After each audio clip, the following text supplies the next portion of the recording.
आप देख रहे हैं सूत्रकार समाचार। इस वक्त की एक बड़ी खबर सामने आ रही है। पटना हाईकोर्ट से नीतीश सरकार को बड़ा झटका लगा है। पटना हाईकोर्ट ने बिहार में सरकारी नौकरी और उच्च शैक्षणिक संस्थानों के दाखिले में जातीय आधारित आरक्षण बढ़ाकर 65% करने वाले कानून को रद्द कर दिया है। पटना हाईकोर्ट ने आरक्षण बढ़ाने का फैसला रद्द कर दिया है। दरअसल राज्य में आरक्षण की सीमा 50% होती है, लेकिन बिहार सरकार ने आरक्षण को 65% तक बढ़ा दिया था, जिसको हाई कोर्ट ने अब रद्द कर दिया है। गौरतलब है कि सीएम नीतीश कुमार की अगुवाई में महागठबंधन की सरकार ने जाति आधारित सर्वे की रिपोर्ट के आधार पर ओबीसी, एससी और एसटी और आदिवासियों का आरक्षण बढ़ाकर 65% कर दिया था। आर्थिक रूप से पिछड़े लोगों को मिलने वाले 10% आरक्षण को मिलाकर बिहार में नौकरी और दाखिले का कोटा बढ़ाकर 75% कर पहुंच गया था। विदित है कि यूथ फॉर इक्वलिटी नाम के संगठन ने पटना हाईकोर्ट ने इसे चुनौती दी थी। उसी अपील पर हाईकोर्ट के चीफ जस्टिस की बेंच ने आरक्षण बढ़ाने वाले इस कानून को रद्द कर दिया है। रिजर्वेशन के मामले में गौरव कुमार सहित कुछ और याचिकाकर्ताओं ने याचिका दायर की थी, जिस पर 11 मार्च को सुनवाई होने के बाद फैसला सुरक्षित रख लिया गया था, जिसे आज सुनाया गया है। जब ये दोनों लॉज चैलेंज हुए थे तो हमारा बेसिक पर्पस स्टे के लिए यही था। हमने स्टे के लिए प्रेयर की थी वहाँ पे चीफ जस्टिस के कोर्ट में, तो उन्होंने स्टे देने से मना कर दिया। हमारा यही कहना था कि स्टे इस पे दिया जाए, चूँकि जो ऑनगोइंग वैकेंसीज थी उस पर 75%, 65% जो है ये एप्लीकेबल कर दिए गए थे। तो हमने उस पर स्टे मांगा था, उस समय स्टे नहीं दिया गया। लेकिन स्टे नहीं देने के बावजूद कोर्ट ने ये बोला था कि जो भी इस जजमेंट का आउटकम आएगा, उस आउटकम से जो बाकी वैकेंसीज और रिक्रूटमेंट हो चुके हैं वो डायरेक्टली प्रभावित होंगी।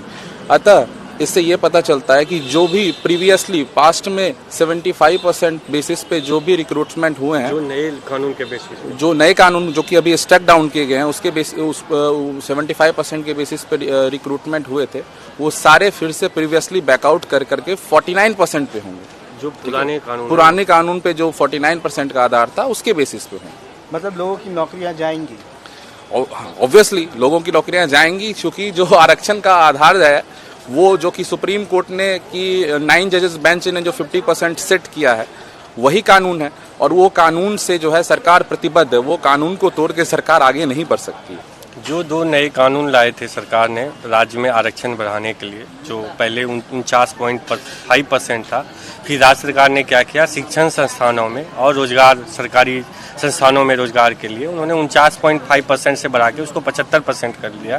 तो हमारा मेन इशू इसमें ये था कि ये संवैधानिक सम्मत नहीं है, और जो लॉ सुप्रीम कोर्ट ने लेट डाउन किया था इंदिरा साहनी केस में कि भाई आप 50% के बियॉन्ड कोई भी राज्य सरकार राज्य में आरक्षण का प्रावधान नहीं ला सकती है, उसी के बेसिस पे कि ये जो 2 नए कानून है वो आर्टिकल 14, 16 ऑफ द कॉन्स्टिट्यूशन और जो ये 50% सेलिंग लिमिट है जो सुप्रीम कोर्ट ने निर्धारित किया, ये तीनों चीज़ का वायलेट करती है।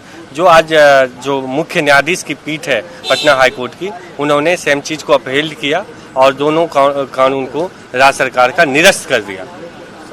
तो इसका क्या असर पड़ेगा जो अभी जो वैकेंसीज अभी उन्होंने जब पहली डेट थी तो उन्होंने स्टे करने से मना कर दिया था। जज ने, जो मुख्य न्यायाधीश की बेंच पीठ ने, उन्होंने स्टे देने से मना कर दिया। लेकिन उन्होंने एक बात कही कि जो भी आउटकम होगा जजमेंट का, इस केस का, फैसले का, उसका उस पूरी वैकेंसी उसके दायरे में आएगी।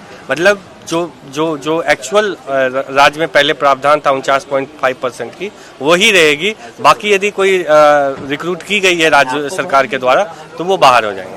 अच्छा, क्या अब इसके बाद सरकार जो है वो सुप्रीम कोर्ट की तरफ मूव कर सकती है? हाँ, वो उनका अधिकार है, वो जा सकते हैं। ये कोई भी यदि हाईकोर्ट के फैसले के संतुष्ट नहीं है तो उनके पास ऑप्शन है, वो सुप्रीम कोर्ट जा सकते हैं। हम अपना पक्ष वहाँ भी रखेंगे इसी तरह से। एक बार अपना नाम और। मैं गौरव कुमार हूँ, एडवोकेट गौरव कुमार, मुख्य याचिकाकर्ता।